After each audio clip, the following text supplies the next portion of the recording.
Hablaremos de la mítica geografía de los mares, es decir, esta geografía fantástica que se desarrolló particularmente antes del descubrimiento y en realidad antes de que el conocimiento del mundo fuera completado por las exploraciones.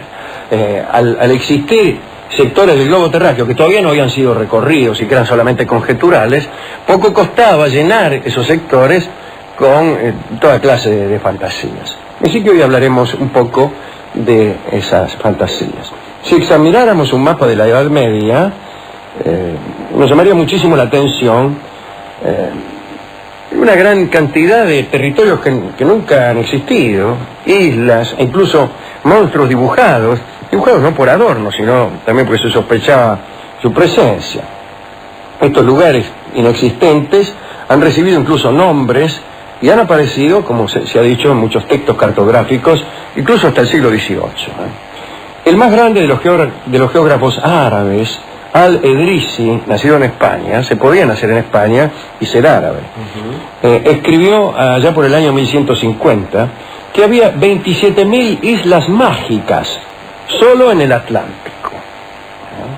Parece que las formaciones nubosas, especialmente cuando eran un poco bajas, engañaban a los navegantes que creían ver en ellas tierras lejanas hacia las que nunca iban, porque desde luego la navegación por el Atlántico era siempre de cabotaje, muy cercana a la costa, y nadie iba para allá, ¿no?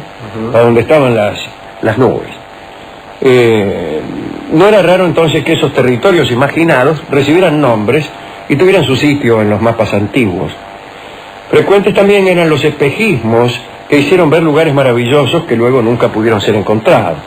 Así, durante la Edad Media y hasta poco después del Renacimiento, por todas partes se oyó hablar de hermosas islas fantasmas, territorios perdidos e incluso fugitivos. Una ciudad fugitiva es una idea extraordinaria. Estas ciudades de pronto se hacían visibles y después no se dejaban encontrar ni pisar. Antiguas leyendas de los vikings explicaban que con medios mágicos era posible anclar en un solo sitio aquellos territorios movedizos. Pero había que hacer una operación mágica para convertir en estático un lugar de naturaleza dinámica. Por ejemplo, si usted lograba poner en una isla fugitiva un pedazo de hierro en forma de lanza, el lugar quedaba inmovilizado y así ya podían llegar los navegantes, ¿no? Otro procedimiento para fijar islas fugitivas fue utilizado para detener a la isla de Gotlandia, existente en el mar Báltico. Se dijo que antiguamente esta isla solo se veía por la noche, surgía del mar a la noche y después se sumergía. Solo Eric el Rojo pudo arribar hasta sus costas, encendió allí un fuego y con ese procedimiento la fijó. La más importante de todas estas tierras extrañas fue la que tuvo origen en las tradiciones populares irlandesas. Se trata de la isla de Breasail, o sea, la isla de la felicidad. Breasail era una especie de monte celta, una especie de paraíso musulmán, pero celta. Digo musulmán en el sentido de la gran cantidad de mujeres que allá había, ¿no? Parece que estaba llena la isla de Breasail de hermosas doncellas sedientas de amor. Qué lindo, hermosas doncellas sedientas de amor para un vals. Hermosas doncellas sedientas de amor.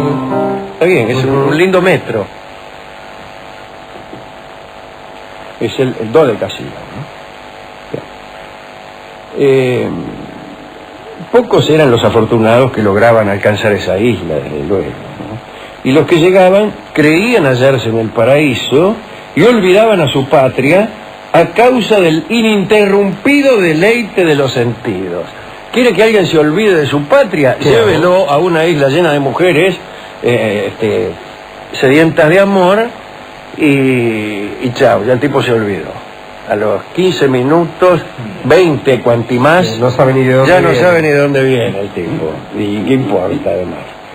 El nombre de Brisel fue más tarde confundido erróneamente con el vocablo Brasile de las lenguas románicas, que se refería al color rojo de las brasas del carbón y que luego fue utilizado para designar cualquier color rojo oscuro. Como se tenía el firme convencimiento de que existían todas las islas dotadas de nombre, es decir, cuando una isla tenía nombre era porque existía. A eso le llamaban pensar, ¿no? Ante esas circunstancias comenzaron a realizarse expediciones. Y entre 1480 y 1497 partieron de Bristol 7 expediciones con más de 600 hombres en busca de la isla de Brisel. Las primeras 6 expediciones no regresaron jamás. La última de ellas, por lo menos, logró descubrir la península del Labrador, que es lo menos parecido a una isla llena de hermosas doncellas sedientas de amor que se pueda pensar. Sin embargo, Caboto, al servicio de los ingleses, Sebastián Caboto, llegó a un lugar buscando esa isla. Le pareció que por ahí estaba cerca de un lugar en el que encontraban con mucha frecuencia una madera tintórea llamada palo campeche, que era roja y que por ahí le llamaban así Brasil o Brasile. Así el nombre de aquella isla fantasma quedó unido al del Brasil. Otra isla fantástica existente en el Océano Atlántico era la Antilla. Supuestamente tenía 7 magníficas ciudades, incluso antes del descubrimiento, ¿no? Cada una de las cuales había sido fundada por un obispo fugitivo de la invasión musulmana. Es decir, se creía que cada tanto se fugaba un obispo huyendo del Islam y siempre iba a dar a la Antilla y al llegar, ¿qué hacía? Pues fundaba una ciudad. Hasta que al 7º dijeron, bueno, hagan alguna otra cosa. La isla era cuadrangular, lo cual facilitaba muchísimo su dibujo, y poseía cientos de fondeaderos para atracar las naves. Bien. Se la creía ubicada al oeste del archipiélago de las Azores, y se pensaba con tal firmeza en la realidad de su existencia que el sabio florentino Toscanelli, que aconsejó a Colón antes de que éste emprendiera su primer viaje, le dijo a Colón que pusiera primero rumbo a Antilla y que luego continuara su viaje para llegar a Asia Oriental.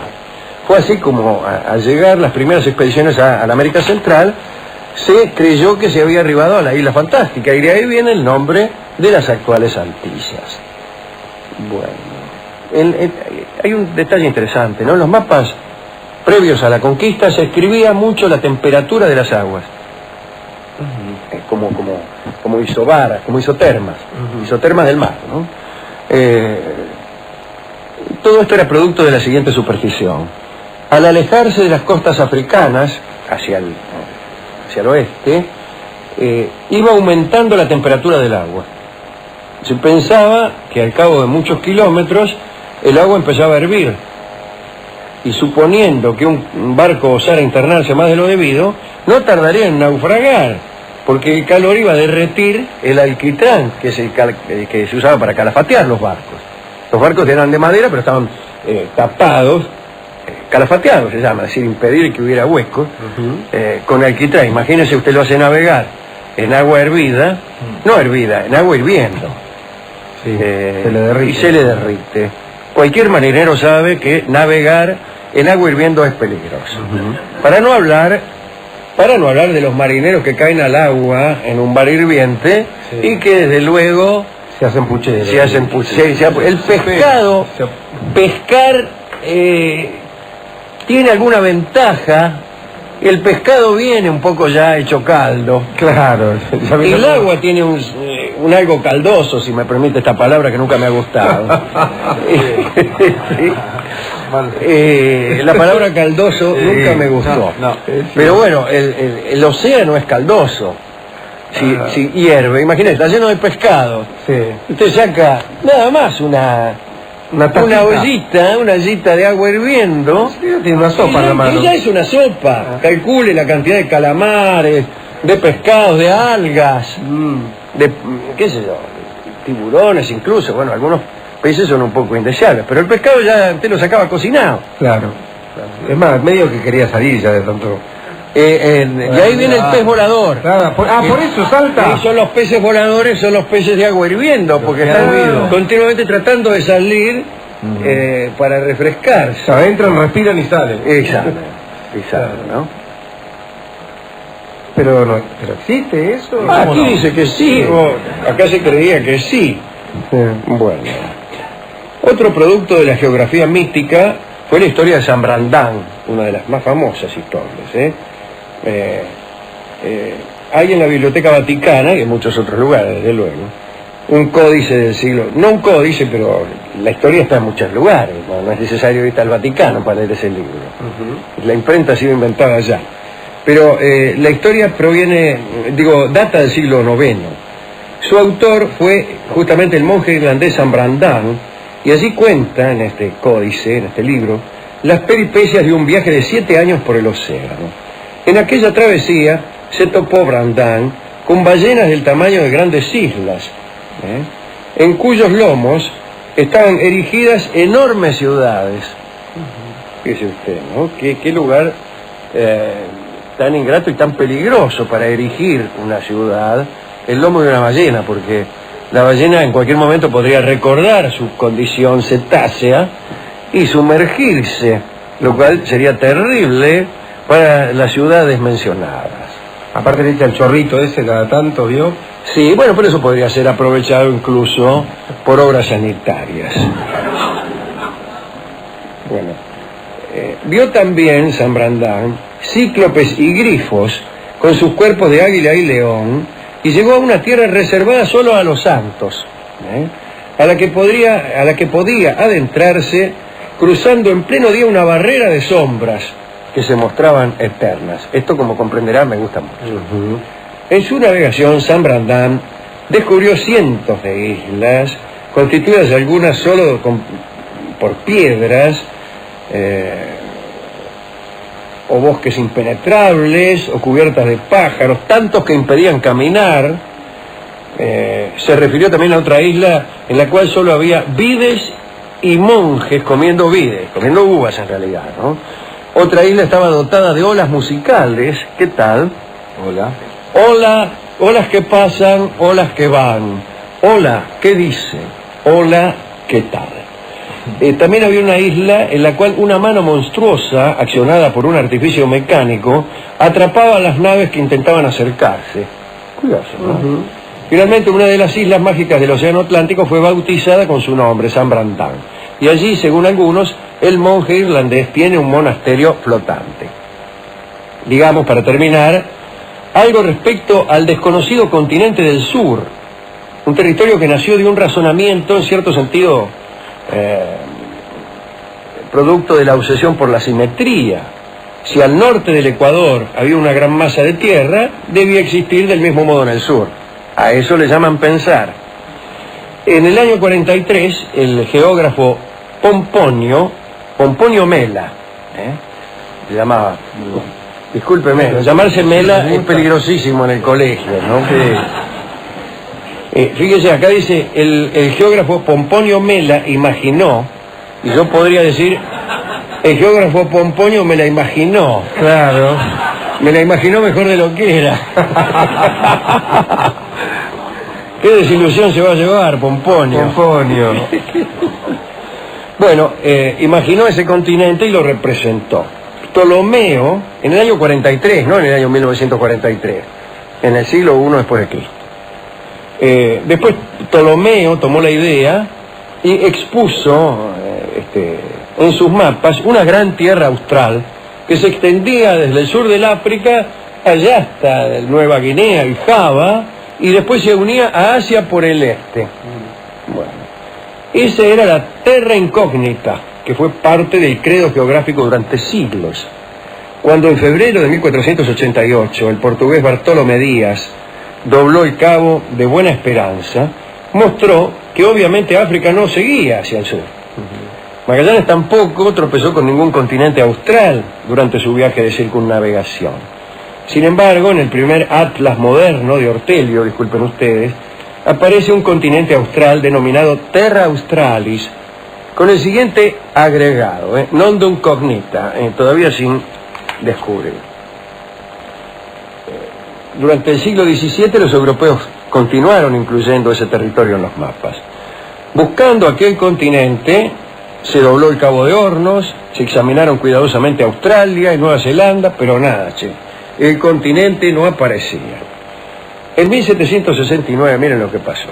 Había unos astrónomos ingleses que calcularon que iba a ocurrir durante ese año un tránsito de Venus, que es cuando Venus cruza el Sol, se pone entre el Sol y la Tierra, una cosa así.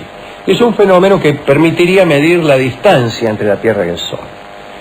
La Royal Society planeó entonces una expedición a Tahití para observar el pasaje. Resolvieron que ahí era donde mejor se veía, yo qué sé. Y fue el capitán Cook. Y llegó a aquel lugar el 10 de abril de 1769. En realidad a él le interesaba un pepino este tránsito de Venus. Tenía ganas de descubrir la Terra Australis. Y en lo mejor del asunto se fue, los dejó a los astrónomos ahí mirando para arriba y empezó a navegar alrededor de las costas de Australia. Y en 1771, 2 años después, ya estaba de regreso en Inglaterra con las manos vacías. De todos modos, aunque hubiera descubierto el continente, hubiera vuelto con las manos vacías.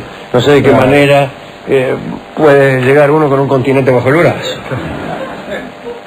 Pero al año siguiente partió de nuevo. Llevaba órdenes de circunnavegar la Tierra en la latitud más austral posible, bien al sur, para ver si encontraba aquel dichoso continente. Y Cook avanzó y avanzó, y avanzó más de los límites razonables, y escribió en su diario: aquí el hielo es eterno, no encuentro para tanta desolación palabras adecuadas. Si alguien llegara a tener más fuerza y la resolución de aclarar este problema, no le envidiaré la gloria del descubrimiento. Amarga palabra.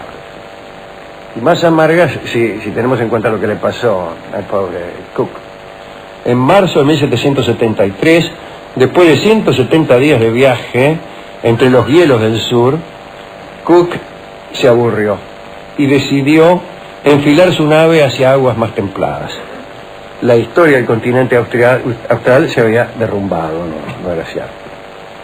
Y a Cook no le fue nada bien. Llegó hasta una isla llamada Caracacoa, y luego de una terrible batalla con los nativos, se lo comieron. Los nativos se lo comieron. Sí. Primero lo derrotaron y después se lo comieron, que es lo que suele ocurrir. Sí, la derrota en batalla siempre es previa a la ingesta. Sí.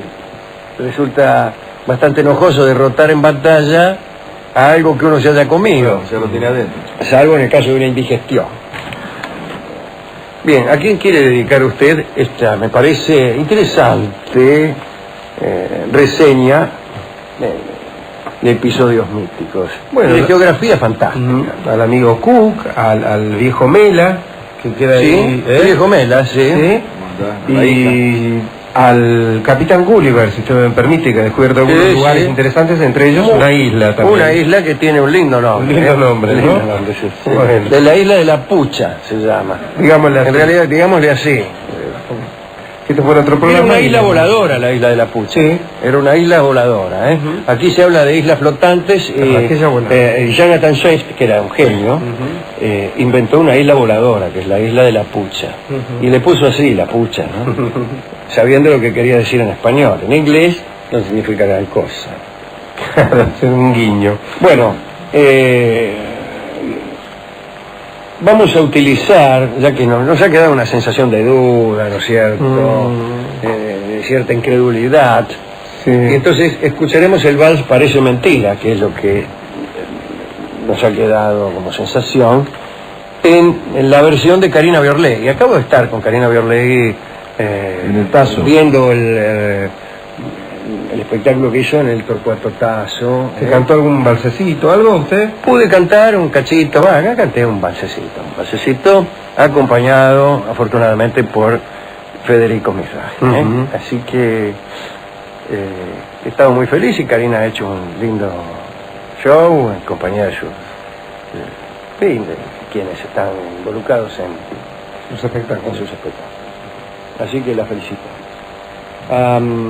Escuchamos ahora con otro acompañamiento cuál es el famoso y querido trío que usted mismo ha integrado y que yo mismo he integrado alguna vez, y que es en este caso el que forman Carlitos Salmones, Carlitos Soria y Carlitos Juárez. Sí. Adelante. Los Carlitos. Parece mentira, Karina Garlón.